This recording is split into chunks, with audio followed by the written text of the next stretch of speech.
Salut à tous et bienvenue.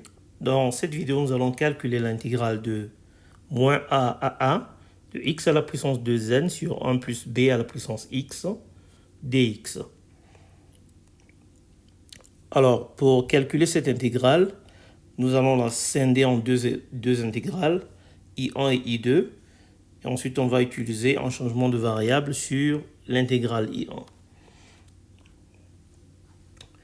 Alors, donc je vais poser que I est égal à I1 plus I2 et je vais définir les deux valeurs I1 et I2. Donc I1 va être l'intégrale de moins a à 0 et I2 sera l'intégrale de 0 à a.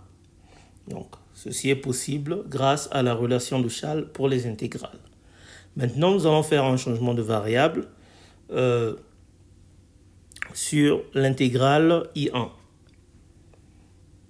Donc, on va poser que u est égal à moins x ou de façon équivalente que x est égal à moins u.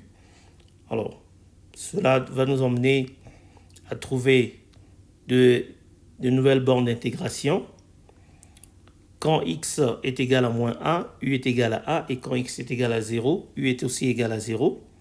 Et bien sûr, dx est égal à moins 2u. On va substituer tout ceci dans I1.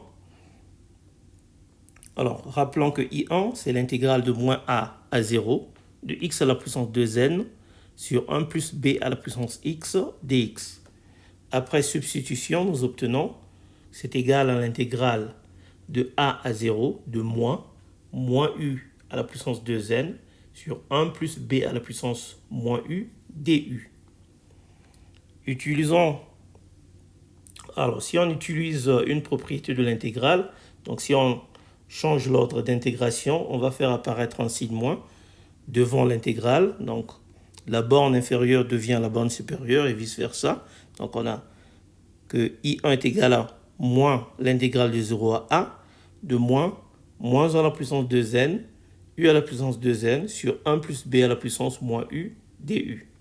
Moins devant moins, c'est plus, et moins 1 à la puissance 2n, puisque 2n est pair, moins 1 à la puissance 2n sera égal à plus 1. Donc, on peut simplifier tout ceci. On a donc I1 égale à l'intégrale de 0 à a de u à la puissance 2n sur 1 plus b à la puissance moins u. Alors, je vais multiplier ça par 1 et je vais choisir ceci minutieusement de sorte que le dénominateur de l'intégrand de I1 puisse être le même que celui de I2. Donc pour ce faire, on va multiplier et diviser par b à la puissance u. Une fois qu'on l'a fait, nous obtenons I1 égale à l'intégrale de 0 à a de u à la puissance 2n, b à la puissance u sur 1 plus b à la puissance u du. Et on peut, comme nous avons là une intégrale qui est définie, on peut écrire cette intégrale avec n'importe quelle variable. Et en particulier, on peut l'écrire avec la variable x. Alors maintenant, repartons à l'intégrale de départ. Donc, rappelons que i est égal à i1 plus i2. Et on venait de voir que I1 est l'intégrale de 0 à a de x à la puissance 2n, b à la puissance x sur 1 plus b à la puissance x dx. La deuxième intégrale est aussi sur le même intervalle. Comme les deux sont sur le même intervalle, on peut tout simplement additionner les intégrants et combiner les deux intégrales. Donc, nous avons que c'est l'intégrale de 0 à a de la somme des deux intégrants. Alors, remarquons ici que les deux intégrants ont le même dénominateur, donc on peut tout simplement additionner les numérateurs. Ici, on va factoriser le numérateur. Le facteur commun du numérateur, c'est x à la puissance 2n. Donc, il va nous rester au numérateur, on aura donc x à la puissance 2n, facteur de b à la puissance x plus 1.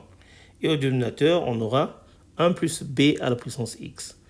Après simplification, nous obtenons l'intégrale de 0 à a de x à la puissance 2n dx. Et on peut bien sûr calculer cette intégrale en utilisant la primitive, une primitive plutôt, de x à la puissance 2n, comme 2n plus 1 est différent de 0. On va avoir que i est égal à l'intégrale plutôt à x à la puissance 2n plus 1 sur 2n plus 1, qu'on va évaluer entre 0 et a. Et donc, l'intégrale de moins a de x à la puissance 2n sur 1 plus b à la puissance x est égale à la puissance 2n plus 1 sur 2n plus 1. Alors, je crois qu'on peut s'arrêter là.